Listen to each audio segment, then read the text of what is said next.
नमस्कार साथियों, this is अनुज और आप देख रहे हैं आपका अपना YouTube channel AK Patel sir. तो पिछली क्लास में हम सभी लोग यहाँ पर मैथ्स के कुछ क्वेश्चंस डिस्कस कर रहे थे और उसी सीरीज़ को यहाँ पर हम आज आगे कंटिन्यू करते हैं और आज हमारा डे 5 है। हम क्वेश्चंस को यहाँ पर कर रहे थे। चलिए देखते हैं कैसे क्वेश्चंस हैं। क्वेश्चन देखने से पहले देखिए, ये हमारे यहाँ पर सोशल मीडिया प्लेटफॉर्म्स हैं। आप सभी लोग इन सोशल मीडिया प्लेटफॉर्म्स को सभी लोग ज्वाइन करिएगा और इसकी जो PDF है वो हमारे इस टेलीग्राम चैनल पर आपको उपलब्ध हो पाएगी। तो चलिए देखते हैं अपना क्वेश्चन नंबर 56। देखिए, क्वेश्चन नंबर 1 से लेकर के 55 नंबर तक क्वेश्चंस हम लगातार कई सारे वीडियोज़ में हम डिस्कस कर चुके हैं और क्वेश्चन नंबर 56 से आज हम चीज़ों को यहाँ पर स्टार्ट करने जा रहे हैं। तो चलिए हमारा देखते हैं पहला क्वेश्चन क्या कह रहा है। देखिए, बोला गया है कि त्रिभुज ABC में D और E क्रमशः AB और AC पर स्थित बिंदु हैं। DE BC के समांतर है। देखिए, पहले इसको इतना फ्रेम कर लेते हैं। देखिए, एक बोला गया है एक त्रिभुज है ABC, तो हम यहाँ पर एक त्रिभुज ABC खींच लेते हैं। ये मान लेते हैं A है, ये हमारा B है और ये हमारा C है। इसमें बोला गया है कि AB और AC पर एक बिंदु है D और E, यानी कि यहाँ पर एक बिंदु D मान लेते हैं और यहाँ पर बिंदु E मान लेते हैं। ये D हो गया और E हो गया, इन दोनों को आपस में मिला देते हैं। ठीक है, बोला गया है कि DE BC के समांतर है। DE जो है वो BC के पैरेलल है यहाँ पर। बोला गया है कि यहाँ पे AD DB और DE की लंबाई क्रमशः 10, 5 और 6 है। देखिए, AD की लंबाई बोली गई है 10 सेंटीमीटर, DB की लंबाई बोली गई है 5 सेंटीमीटर और DE की लंबाई बोली गई 6 सेंटीमीटर। तो आपको बताना है BC की लंबाई कितनी, यानी इस वाले पार्ट की लंबाई हमें बतानी है। तो इसको हम X मान लेते हैं, मानेंगे यहाँ पर। तो देखिए, यहाँ पर इस टाइप के त्रिभुज की आप सभी ने एक प्रॉपर्टी पढ़ी होगी।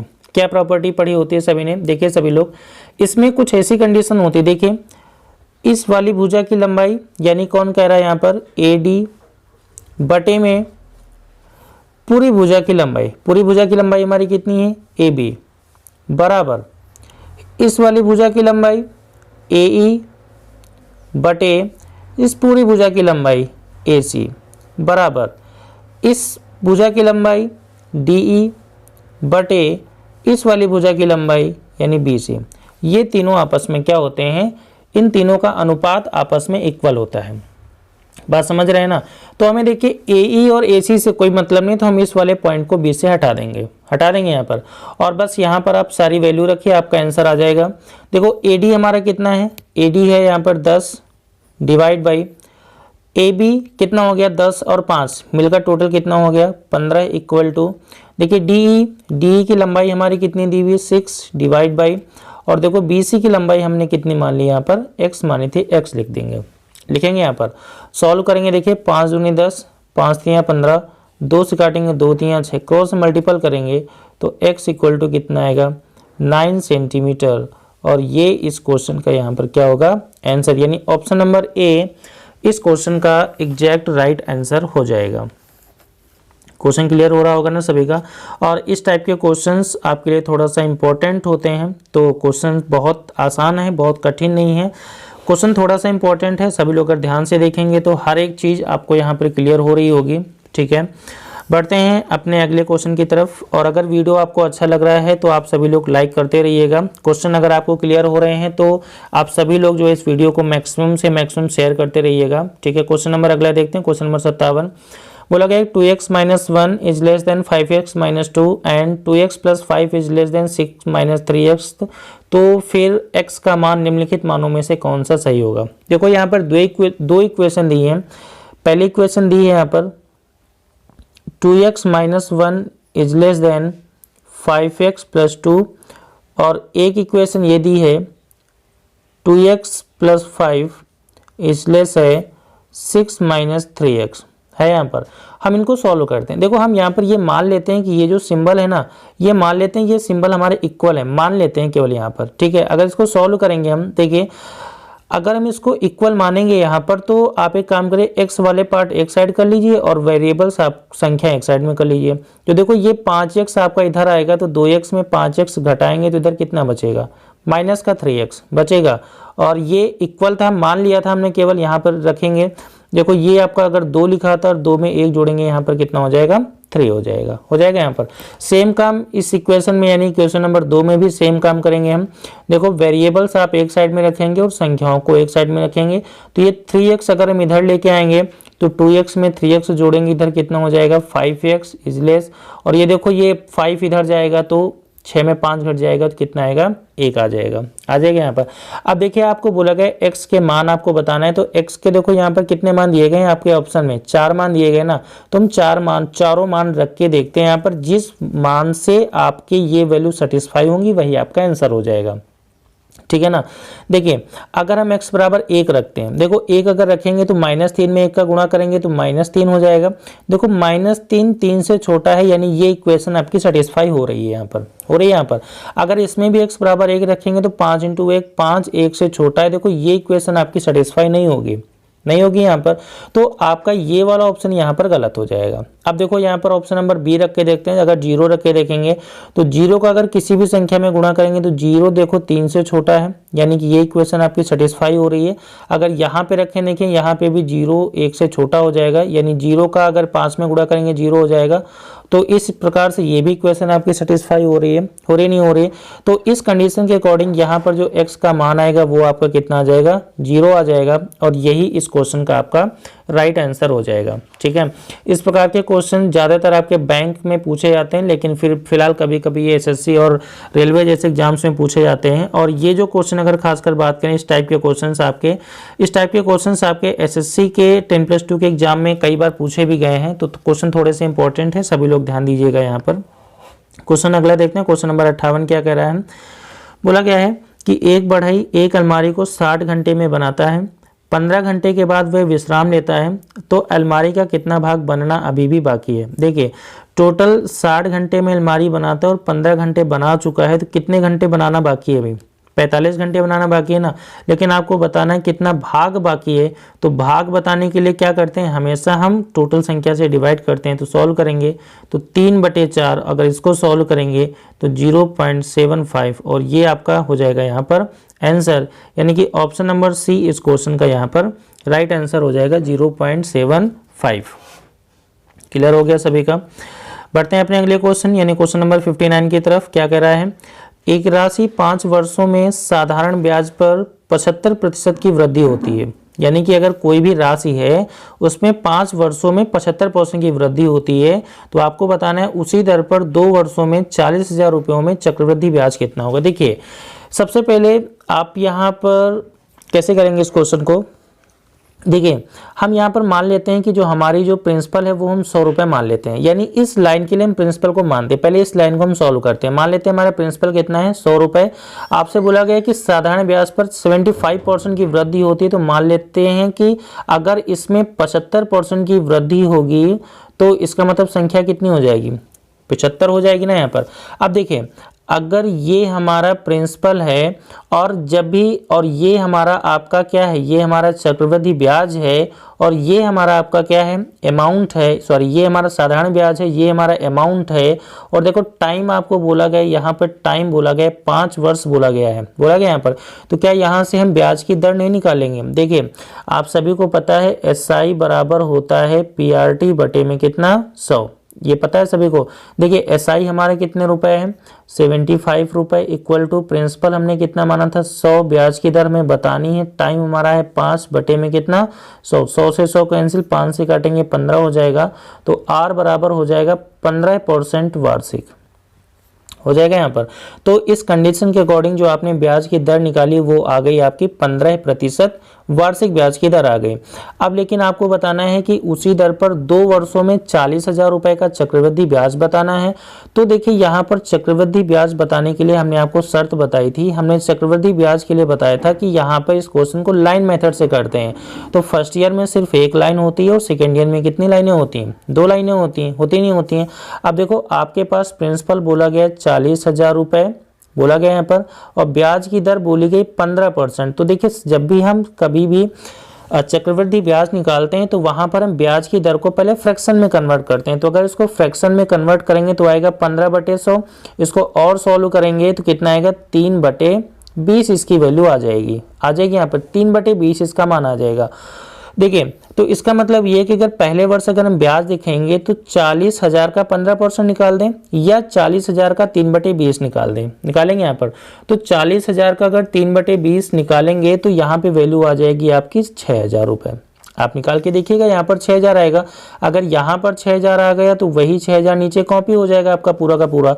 और ये देखो यहाँ पर इस लाइन में कौन से ब्याज आता है, इस ब्याज का ब्याज आता है, यानी 6,000 का 3/20 निकालिए तो 6,000 का 3/20 आएगा आपका कितना, 900 रुपये। अब देखिए यहाँ पर ये जो वैल्यू आ गई ये पूरा का पूरा आपका आ रहा है चक्रवृद्धि ब्याज। तो टोटल जोड़िए कितने का, 6 और 6 12 होगा, 12,000। 12,000 में 900 जोड़ेंगे तो कितना हो जाएगा, 12,900 रुपए। और ये आंसर यानी कि ऑप्शन नंबर सी इस क्वेश्चन का जो हो जाएगा वो राइट आंसर हो जाएगा। क्वेश्चन क्लियर हो गया ना। यानी कि यहाँ पर जो आपकी चक्रवृद्धि ब्याज आएगा टोटल वो आएगा 12,900 रुपए। देखिए क्वेश्चन बहुत इंपॉर्टेंट था और ये क्वेश्चन आपका एसएससी के एग्जाम में पूछा गया क्वेश्चन है। पिछले साल ये क्वेश्चन एसएससी के एग्जाम में आया था, प्रीवियस ईयर का क्वेश्चन है ये। तो क्वेश्चन थोड़ा सा इंपॉर्टेंट है, टाइप थोड़ा सा इंपॉर्टेंट है, एसआई और सीआई का कंबाइंड पार्ट है यहाँ पर। इस चीज़ की हमें पूर्ण विश्वास है कि आप सभी को ये पूरा क्वेश्चन अच्छे से क्लियर हो रहा होगा। अगर क्वेश्चन नहीं क्लियर हो रहा है तो वीडियो को आप फिर से एक बार देखिए, 2 बार देखिए, क्वेश्चन देखिए, क्वेश्चन आपका 100% क्लियर हो जाएगा। अगर फिर भी कोई डाउट होता है तो फिर आप एक बार क्वेश्चन को देखिए, आपको क्वेश्चन 100% आपका क्लियर होगा। ठीक है, इसमें कोई भी डाउट नहीं होगा। चलिए अगला क्वेश्चन देखते हैं। क्वेश्चन नंबर 60 क्या कह रहा है हमारा, बोला गया है कि राहुल एक मशीन को 50 लाख रुपए घाटे में बेचता है। यानी कि एक मशीन को राहुल बेच रहा है, 50 लाख रुपए में बेच रहा है और उसे घाटा हो रहा है। फिर बोला गया कि यदि उसने उसे 60 लाख रुपए में बेचा होता तो उसका लाभ पूर्व घाटे का 7 गुना होता। ठीक है, तो बोला गया कि उस मशीन का कॉस्ट प्राइस यानी क्रय मूल्य कितना होगा, आपको ये बताना है। देखिए मान लेते हैं कि वो मशीन क्रय मूल्य ₹1 रहा होगा यहाँ पर। देखिए आपको बोला गया है कि मशीन राहुल बेचता है और उसे घाटा होता है, तो मान लेते हैं उसको घाटा X रुपए का घाटा होता है और उस घाटे के बाद उस मशीन का मूल्य 50 लाख रुपए होता है। क्लियर हो गया ना यहाँ पर। और ये जो A हमने माना है ये हमने उस मशीन का नॉर्मल कास्ट यानी कॉस्ट प्राइस वैल्यू हमने मानी है। ठीक है, आगे बोला गया कि यदि उसने मशीन को 60 लाख रुपए में बेचा होता, यानी कि अगर वो मशीन 60 लाख रुपए में बेची जाती तो क्या होता, उसका लाभ जो होता पूर्व घाटे का 7 गुना। तो देखो पहले घाटा कितना हो रहा था, X हो रहा था ना, X का 7 गुना यानी 7X रुपए का उसको प्रॉफिट होता यानी लाभ होता। यानी कि ये यहाँ पर जो बोला जा रहा है ये यहाँ पर लॉस बोला जा रहा है और ये यहाँ पर जो बोला जा रहा है तो वो यहाँ पर प्रॉफिट बोला जा रहा है। बोला जा रहा है नहीं बोला जा रहा है। यानी कि कहने का मतलब क्या हुआ कि जो X रुपए के घाटा होने पर जो वस्तु थी वो 50 लाख रुपए में जा रही थी और जब 7X रुपए का फायदा होगा तो वस्तु जाएगी हमारे कितने रुपए में, 60 लाख रुपए में। क्लियर हो गया ना यहाँ पर। अब देखिए यहाँ पर एक बहुत आसान सी इक्वेशन बनाते हैं। यहाँ पर कौन सी इक्वेशन बनाते हैं, अगर इस मूल्य में हम घाटे को जोड़ दें तो क्या हम क्रय मूल्य पे पहुंच जाएंगे ना। देखो 50 लाख रुपए में अगर हम अपना घाटा जोड़ देंगे तो हम पहुंच जाएंगे A यानी हमारा क्रय मूल्य में, पहुंचेंगे नहीं पहुंचेंगे। और सेम कंडीशन में अगर हम इस 60 लाख रुपए में अगर अपना ये लाभ घटा दें तो भी हम क्रय मूल्य में आ जाएंगे। तो सेम कंडीशन हमने बोली 60 लाख रुपए में अगर हम अपना क्रय मूल्य घटा दें तो भी हम इसमें आ जाएंगे ना। और यहाँ पर देखिए ये दोनों चीजें आपस में क्या हो जाती हैं, इक्वल हो जाती हैं। बात समझ रहे होंगे ना। तो हम करेंगे क्या, अब यहाँ पे वेरिएबल आपके इक्वल कर देंगे, वेरिएबल एक साइड में और संख्या एक साइड में। तो यहाँ पे हो जाएगा आपका कितना, देखो इस 7x को इधर लेके आते हैं तो हमारा हो जाएगा 8x हो जाएगा और ये 50 इधर आएगा तो आपको इधर हो जाएगा 10 हो जाएगा। तो इसको सॉल्व करेंगे तो x इक्वल टू हो जाएगी 10 डिवाइड बाई 8। इसको सॉल्व करेंगे कितना आएगा, जब 10 में 8 से हम भाग करेंगे तो यहाँ पे वैल्यू आ जाएगी 1.25 लाख, क्योंकि सारी वैल्यू लाख में चली थी तो ये भी 1.25 लाख रुपए हो जाएगा यहाँ पर। आपको बोला गया मशीन का क्रय मूल्य बताइए। देखो क्रय मूल्य बताना है तो देखो चाहे इस वैल्यू मान रखते हैं हम, चाहे इसमें मान रखते हैं, हमारा क्रय मूल्य आ जाएगा। तो हम इसमें मान रखते हैं तो देखो 50 में अगर हम 1.25 जोड़ दें तो क्रय मूल्य आ जाएगा। तो 50 में 0.25 जोड़ें कितना आएगा, 51.25 लाख रुपए और ये उस वस्तु का क्रय मूल्य हो जाएगा। यानी कि इस क्वेश्चन का जो आंसर हो जाएगा वो ऑप्शन नंबर A इस क्वेश्चन का यहाँ पर राइट आंसर हो जाएगा। बात समझ रहे होंगे ना सभी लोग। तो मशीन का जो क्रय मूल्य हो जाएगा 1.25 लाख रुपए इस क्वेश्चन का राइट आंसर हो जाएगा। आशा है कि सभी को क्वेश्चन क्लियर हो रहा होगा। अगर क्वेश्चन में डाउट है तो आप वीडियो को यानी इस क्वेश्चन को 1 से 2 बार देखिएगा, 100% क्वेश्चन क्लियर हो जाएगा। और क्वेश्चन हम देखिए बहुत स्लो मोड में पढ़ा रहे हैं, क्वेश्चन बहुत स्लो मोड में कर रहे हैं, जिससे बहुत जो वीक स्टूडेंट्स हैं उनको कोई प्रॉब्लम ना हो, जो समझने में देर जिनको लगती है उनको कोई प्रॉब्लम ना हो। बहुत आसान तरीके से चीज़ों को हम कर रहे हैं यहाँ पर। अगर हम बहुत तेज़ी से चीज़ों को करेंगे तो बाउंस हो जाएगा, और वो हम करना नहीं चाह रहे हैं यहाँ पर, ठीक है। तो चलिए बढ़ते हैं अगले क्वेश्चन यानी क्वेश्चन नंबर 62 की तरफ। यहाँ पर बोला जाता है एक वृत्त की त्रिज्या में 27% की वृद्धि की जाती है तो उसके क्षेत्रफल में कितने % की वृद्धि होगी। देखो वृत्त का जो क्षेत्रफल होता है वो होता है पाई आर स्क्वायर होता है। यहाँ पर त्रिज्या में 27% की वृद्धि हो रही है तो देखो यहाँ पर ये हो जाएगा पाई आर इंटू आर, यानी कि देखो इसमें भी 27% की वृद्धि, इसमें भी 27% की वृद्धि होगी। कब वृद्धि होगी?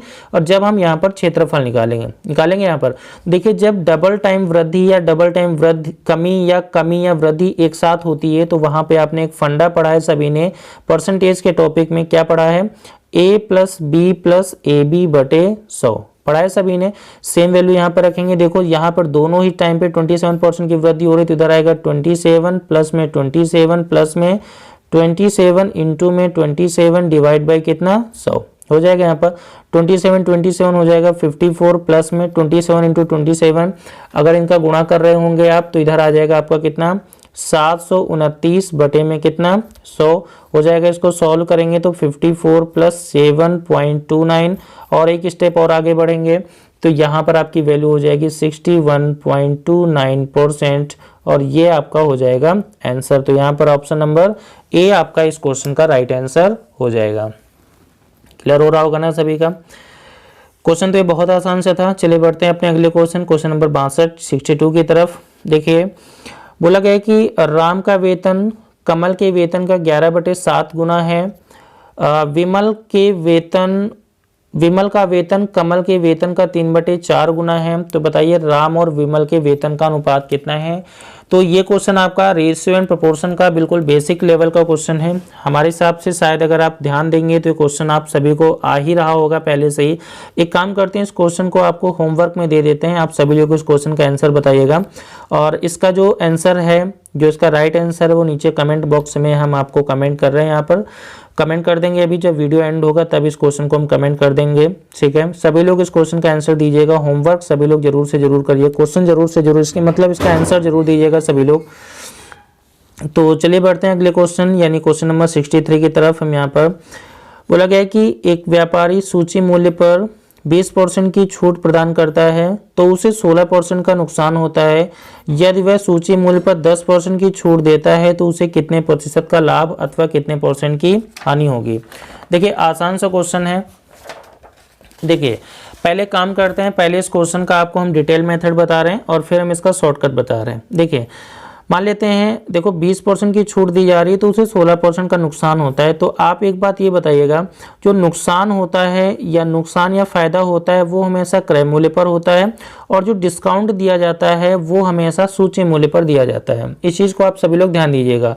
तो मान लेते हैं कि जो हमारा उसका क्रय मूल्य है वो कितने रुपए है, 100 रुपये है। तो अगर उसे 100 रुपये पर 16% का लॉस होगा, तो अगर उसे 16% का लॉस होगा तो वस्तु कितने रुपए में जाएगी, 84 रुपये में जाएगी ना, जाएगी नहीं जाएगी। तो इस चीज़ को सभी लोग समझ रहे होंगे ना। तो देखिए आप साथ में ये भी बोला गया है कि उसे कितने % की छूट दी जा रही है, जब उसे 20% की छूट दी जा रही है तब उसे 16 का नुकसान यानी 84 में जा रही होगी। यानी 20% की छूट का मतलब जब हम वस्तु 80 की बेच रहे थे तो यहाँ पे 84 में जा रही थी, तो एक बराबर कितना आएगा 84/80 गुणे में कितना 100 हो जाएगा। और जब इसको आप सॉल्व करेंगे तो यहाँ पे वैल्यू आ जाएगी आपकी 105 रुपये। यानी कि ये जो 105 रुपये आ रहा है ये हमारा आ रहा है सूची मूल्य, क्योंकि ये जो हमारा मूल्य था ये सूची मूल्य पर 20% का डिस्काउंट था, तो ये यहाँ पर भी आपका सूची मूल्य आ जाएगा ना। यहाँ पर आपसे बोला गया कि यदि वह आप 10% के डिस्काउंट पर बेचें, देखिए डिस्काउंट हमेशा सूची मूल्य पर दिया जाता है, तो अगर हम 105 में 10% का डिस्काउंट देंगे तो इतने में जाएगी। तो देखो वस्तु कितने में जा रही है। तो अब अगर इसको सॉल्व करें, देखो 0 से 0 काटेंगे, 9 से गुणा करेंगे, 9 तो इधर आएगा 94.5 रुपये में वस्तु सेल हो रही है, ठीक है ना। यानी कि अगर आप 10% का डिस्काउंट देंगे तो 94.5 सेल में सेल होगी। तो देखो यहाँ पर लाभ हो रहा है फायदा। देखो हमारी वस्तु थी, क्रय मूल्य 100 रुपए का था, लेकिन बिक कितने में रही, 94.5 रुपए में बिक रही ना, तो उसे लॉस कितने रुपए का हो रहा है। देखो लॉस हो रहा है 100 माइनस 94.5, इतने का लॉस हो रहा है ना। तो इतने का लॉस का मतलब 5.5 रुपए का लॉस हो रहा है यहाँ पर।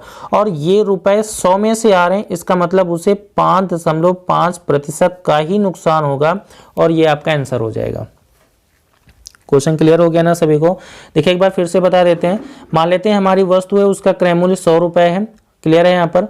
तो अगर उस पे देखो 20% की छूट देने के बाद 16% का नुकसान हो रहा है, तो आप इस चीज को समझिएगा कि जो फायदा या नुकसान होता है वो हमेशा क्रय मूल्य पर होता है, और जो डिस्काउंट होता है वो हमेशा सूची मूल्य पर होता है, ठीक है ना।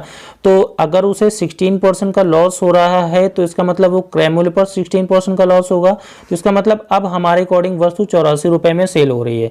लेकिन क्वेश्चन में ये बोला गया कि उसे 20% की छूट देने के बाद हो रहा था। तो अगर सूची मूल्य हम 100 मान लेते हैं तो 20% की छूट देंगे तो 80 में जाएगी। तो एक बराबर कितना हो जाएगा, तो हमारे अकॉर्डिंग 80 में सेल हो रही है सूची मूल्य के अकॉर्डिंग, जबकि क्रय मूल्य के अकॉर्डिंग 84 में सेल हो रही है। तो उसका जो हम सूची मूल्य निकालेंगे तो हमारा सूची मूल्य आएगा कितना, 105 रुपए आ जाएगा। यहाँ पर आपसे बोला गया कि यदि वह सूची मूल्य पर 10% का डिस्काउंट दे, तो अगर 105 में 10% का डिस्काउंट देंगे तो डिस्काउंट हमेशा सूची मूल्य पर होता है, तो 105 में 10% का डिस्काउंट देंगे तो 94 रुपए 50 पैसे में जाएगी। तो देखिए कितने रुपए का घाटा हो रहा है। तो हमारी वस्तु 100 रुपए की थी, 94 में जा रही, तो 5.5 रुपए का घाटा हो रहा है। और अगर ये 100 रुपए के अकॉर्डिंग जा रही है तो इसका मतलब जो 100 में होता है वह प्रतिशत भी होता है, इसका मतलब उसका जो परसेंटेज लॉस होगा वो हो जाएगा 5.5% हो जाएगा यहाँ पर। और ये इस क्वेश्चन का आंसर हो जाएगा। क्लियर हो गया होगा सभी का। लेकिन आप इस चीज को समझिए यहाँ पर कि ये जो यहाँ पर क्या हो रहा है कि देखो क्वेश्चन काफी लंबा सा सॉल्व हो रहा है। इसका एक देखो बहुत शॉर्ट मेथड है, इसको हम आपको देखो यहाँ पर बता रहे हैं। देखिए यहाँ पर एक लाइन में सॉल्व हो जाएगा। देखिए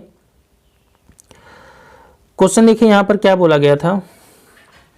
देखिए बोला गया था कि उस पे 20%, देखो यहाँ पर बोल रहे हैं हम, छोटा सा पहले इसको जूम आउट कर लेते हैं तो चीजें आपको आसान हो जाएंगी। देखिए बोला गया था कि उसे 20% की छूट दे रहे हैं, तो अगर 20% की छूट देंगे तो 80 में जाएगी।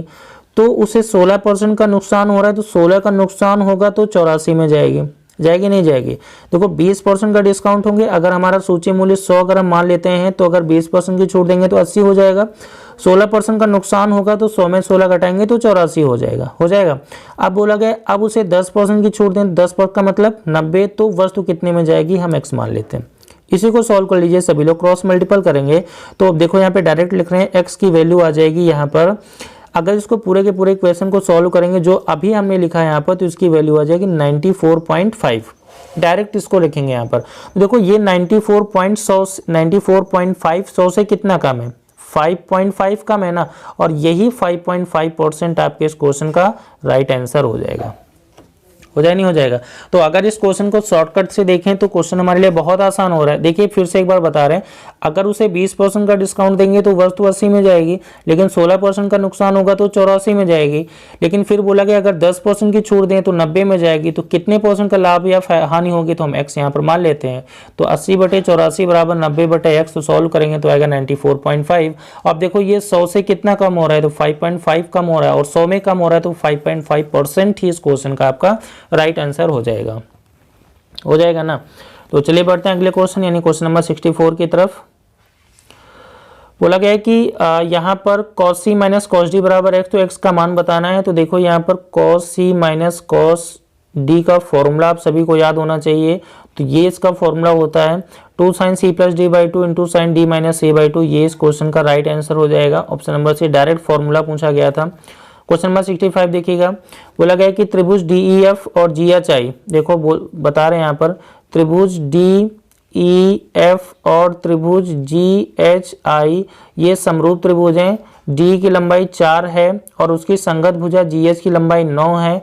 तो उनके क्षेत्रफलों का अनुपात बताना है। देखो त्रिभुज DEF का क्षेत्रफल बटे त्रिभुज GHI का क्षेत्रफल जो होता है उनकी संगत भुजाएं DE और GH के वर्ग के अनुपात के इक्वल होता है। तो DE का मतलब 4/9 का स्क्वायर, अगर इसका स्क्वायर करेंगे कितना हो जाएगा 16:81।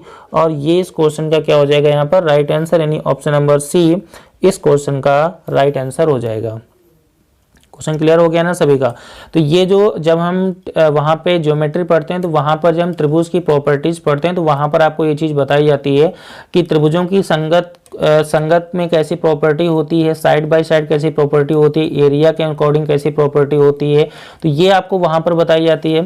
तो फिलहाल अभी हम केवल क्वेश्चन को कर रहे हैं यहाँ पर, तो आपका आंसर आएगा 16:81। ठीक है, अगले क्वेश्चन की तरफ बढ़ रहे हैं यहाँ पर। तो क्वेश्चन आज की क्लास में इतने ही क्वेश्चन रखते हैं, बाकी के क्वेश्चन हम आपको नेक्स्ट क्लास में करेंगे यहाँ पर। और इसकी जो पीडीएफ हैं वो आपको इस टेलीग्राम चैनल पर मिलेंगी, ये हम आपको पहले भी बता चुके थे। ठीक है, अगर आपको कोई क्वेरी होती है तो आपका हमारा व्हाट्सएप नंबर आपके शुरुआत में दिया गया था, एक बार फिर से बोल रहे हैं 9336300583, ये हमारा व्हाट्सएप नंबर है। कोई भी क्वेरी आपको अगर आती है मैथ्स की क्वेरी या कोई किसी भी सब्जेक्ट से रिलेटेड या कोई भी आपको इन फ्यूचर से रिलेटेड कोई क्वेरी आती है कि अब हमने इंटर किया इसके बाद क्या करें क्या ना करें, तो आप हमें व्हाट्सएप करिएगा। सभी जो भी क्वेरी चाहते हैं उसमें आप व्हाट्सएप करिएगा, हम आपको समस्या का समाधान करेंगे। ठीक है, अगर आप इस नंबर पर आप हमें मैसेज लिख के भेजते हैं या आपने क्वेश्चन भेजते हैं तो ये हम पूरी कोशिश करेंगे कि आपका क्वेश्चन जो है अगली पीडीएफ में या जो अगली क्लास है उसमें आपके क्वेश्चन को हम संयुक्त करेंगे वहाँ पर पीडीएफ में। तो वीडियो अगर आपको अच्छा लगा है तो वीडियो को लाइक करिएगा, कमेंट करिएगा, शेयर करिएगा। ठीक है, तो आज के लिए इतना ही, डेट्स ऑल, बाय बाय।